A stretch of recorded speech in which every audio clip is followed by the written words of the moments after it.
हरे राम हरे कृष्ण। श्रीमद् वाल्मीकि रामायण के बाल कांड के खट खष्टितम सर्ग यानी कि 66वें सर्ग और सप्त खष्टितम सर्ग यानी कि 67वें सर्ग, 66वें और 67वें सर्ग की कथा करेंगे।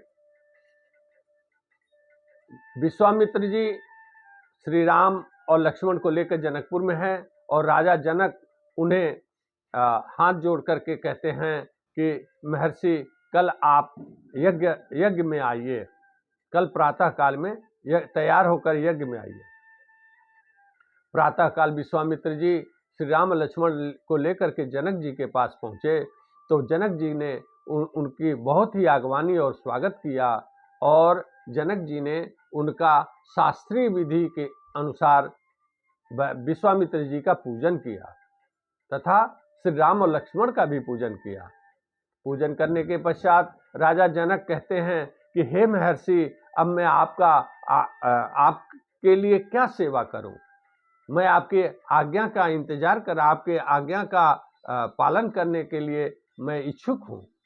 आप आदेश करें, आज्ञा करें कि मैं आपकी क्या सेवा करूं। महर्षि विश्वामित्र कहते हैं कि हे राजन, आपके यहाँ जो धनुष है, जो श्रेष्ठ धनुष है, उसे आप श्री राम और लक्ष्मण को दिखा दीजिए। श्री राम और लक्ष्मण जैसे जो पराक्रमी वीर हैं, यह क्षत्रिय वीर उस धनुष को देखना चाहते हैं। उस धनुष को देखने के पश्चात ये क्षत्रिय वीर जो विश्वविख्यात वीर हैं, इनकी इच्छा पूरी हो जाएगी, ये संतुष्ट हो जाएंगे और उसके पश्चात ये अपनी इच्छा अनुसार अपनी राजधानी अयोध्या को लौट जाएंगे। राजा जनक विश्वामित्र जी से कहते हैं कि ठीक है महर्षि, मैं इस धनुष का इतिहास आपको सुनाना चाहता हूँ। हे महर्षि, यह धनुष जो है, यह श्रेष्ठ धनुष शिव जी का धनुष है। यह वही धनुष है जिसे राजा दक्ष के यज्ञ को जब विध्वंस कर रहे थे भगवान शिव, तो यज्ञ को विध्वंस करने के पश्चात इसी धनुष को हाथ में उठा करके और उन्होंने सारे देवताओं पर कुपित होकर के कहा था कि मैं सभी देवताओं का मस्तक काट डालूंगा इस धनुष से, क्योंकि तुम देवताओं ने मुझे राजा दक्ष के यज्ञ में मुझे भाग नहीं दिया था। सभी देवता थर-थर कांपने लगते हैं और स्तुति करने लगते हैं। सभी देवताओं के भयभीत हो जाने पर और स्तुति गान करने पे थोड़ी देर बाद भगवान शिव शांत हो जाते हैं और थोड़ी देर पश्चात उनकी स्तुति गान सुन करके वो प्रसन्न भी हो जाते हैं। तब भगवान शिव कहते हैं कि ये धनुष जो है, इस धनुष को मैं तुम लोगों को देता हूं। वह धनुष अपना देवताओं को दे करके और भगवान शिव वहां से चले जाते हैं। उन देवताओं ने जब भगवान शिव का धनुष पाया तो उसे मेरे पूर्वज, राजा जनक कह रहे हैं कि मेरे पूर्वज राजा निमि के पुत्र राजा देवरात को दे दिया और उसको सुरक्षित रखने के लिए राजा देवरात को सौंप दिया कि इसकी देखरेख और इसकी सुरक्षा आप करेंगे। उसे राजा देवरात के यहाँ देवताओं ने रखवा दिया। ये वही धनुष है जो मेरे पूर्वज राजा देवरात सहित अन्य जितने हमारे पूर्वज रहे हैं, उन्होंने इसकी सुरक्षा की है और इसको अपना धरोहर मान करके इसका पूजन किया है, इसका सम्मान किया है। हे भगवान, हे महर्षि, ये वही धनुष है। और मैं आगे का भी वृत्तांत आपको सुनाना चाहता हूँ महर्षि। विश्वामित्र जी से राजा जनक बोले कि एक बार की बात है कि मैं अपने यज्ञ के लिए भूमि शोधन करने के लिए खेत में हल चला रहा था। जब हल चला रहा था तो हल के जहाँ हल का फल चलता है और हराई बनती है, उसी में से एक कन्या उत्पन्न हुई।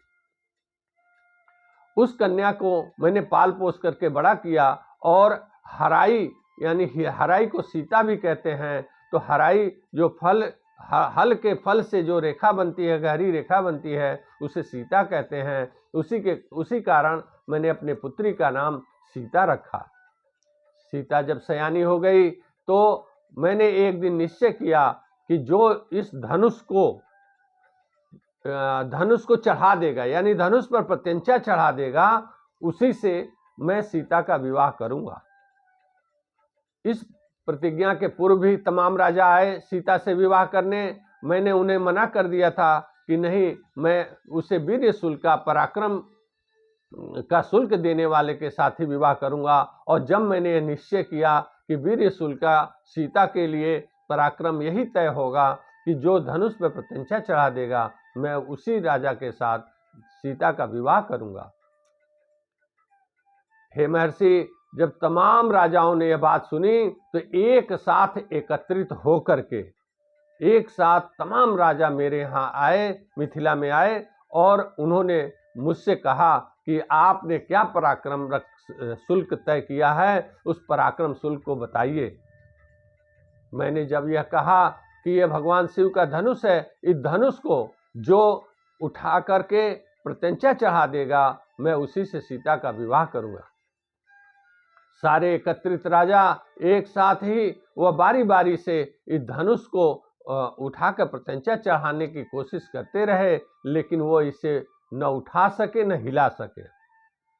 ऐसे में सारे राजा अपना अपमान इसे मान करके, जब मैंने यह कहा, राजा जनक कहते हैं कि जब मैंने यह कहा कि आप में से कोई भी राजा इस लायक नहीं है कि मैं सीता का विवाह कर सकूं, तो सभी राजा बुरा मान गए और उन्होंने अपना इसे तिरस्कार मान करके उन्होंने चारों तरफ से मिथिला को घेर लिया।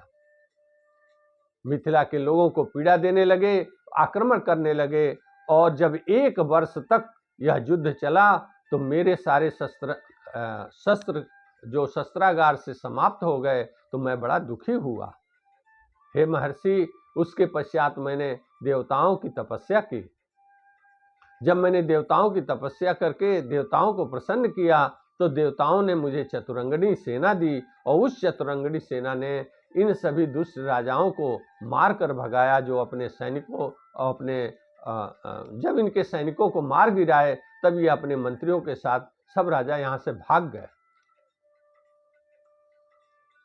तो ये मैं चाहता हूँ, मेरी भी इच्छा है कि हे महर्षि, इन दोनों वीर राजकुमारों को मैं दिखाऊंगा, आपके आज्ञा को मान करके मैं धनुष रत्न को दिखाऊंगा।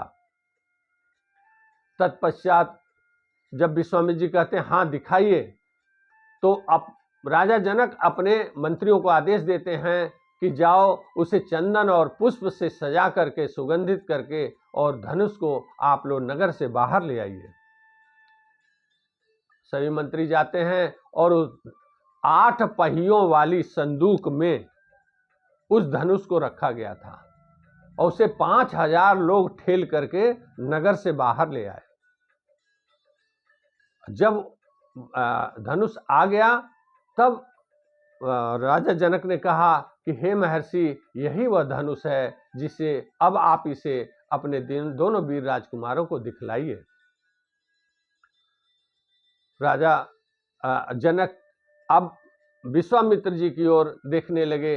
विश्वामित्र जी फिर कहते हैं कि वत्स राम, तुम अब इस धनुष को देखो।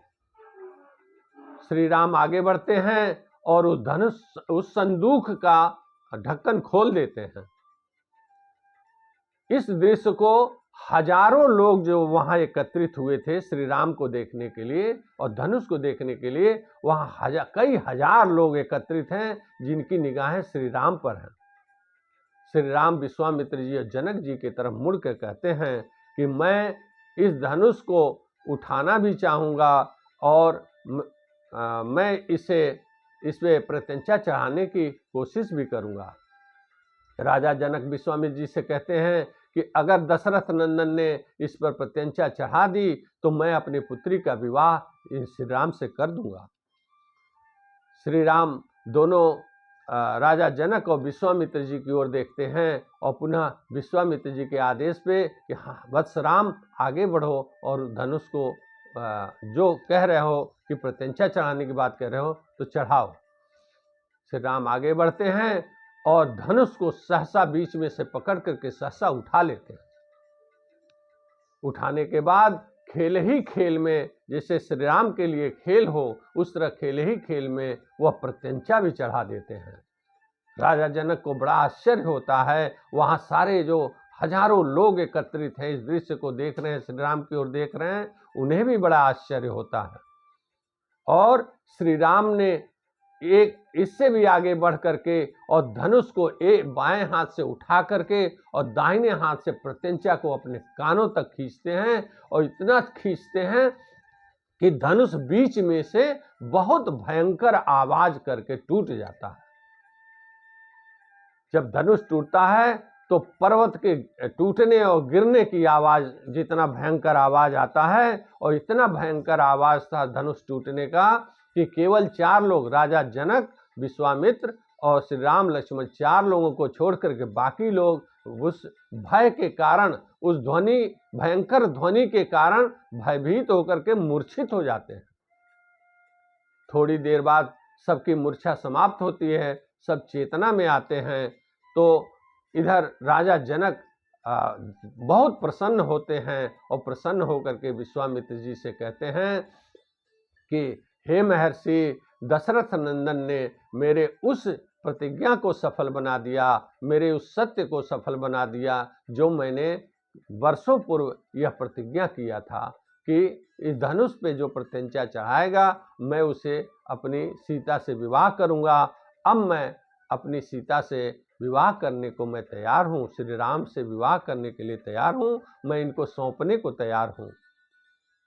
राजा जनक दोनों हाथ जोड़ लेते हैं और विश्वामित्र जी से कहते हैं कि हे मुनिवर, हे मुनि श्रेष्ठ, अगर आप आज्ञा दें तो मैं तत्काल ही अपने द्रुतगामी रथों पर अपने सचिवों को अयोध्या भेजूं और राजा दशरथ को यह खबर भी ये लोग सुनाएंगे और यहाँ का सारा वृतांत सुनाएंगे और यह भी कह सुनाएंगे कि हे महाराज, आप महर्षि विश्वामित्र के संरक्षण में श्री राम और लक्ष्मण अयोध्या में सुरक्षित, जनकपुर में सुरक्षित हैं। और इस धनुष के प्रत्यंचा चढ़ाने और टूटने का भी वर्णन करेंगे और यह भी बताएंगे कि राजा जनक ने वीर शुल्क का पराक्रम से जीतने वाली जो शुल्क रखा था सीता के लिए, उस पराक्रम से श्री राम ने सीता को जीत लिया है। इसलिए विवाह हेतु अब वो राजा जनक के जनकपुर आए और मिथिला में आए। इस प्रकार से मेरे सचिव राजा दशरथ को लेकर के और आग्रह करके यहाँ तक सकुशल लाएंगे। विश्वामित्र जी तथास्तु कहते हैं और कहते हैं कि ठीक है, राजा दशरथ को बुलवाया जाए। ये कथा यही समाप्त होती है। अगली कथा अब 68वें सर्ग में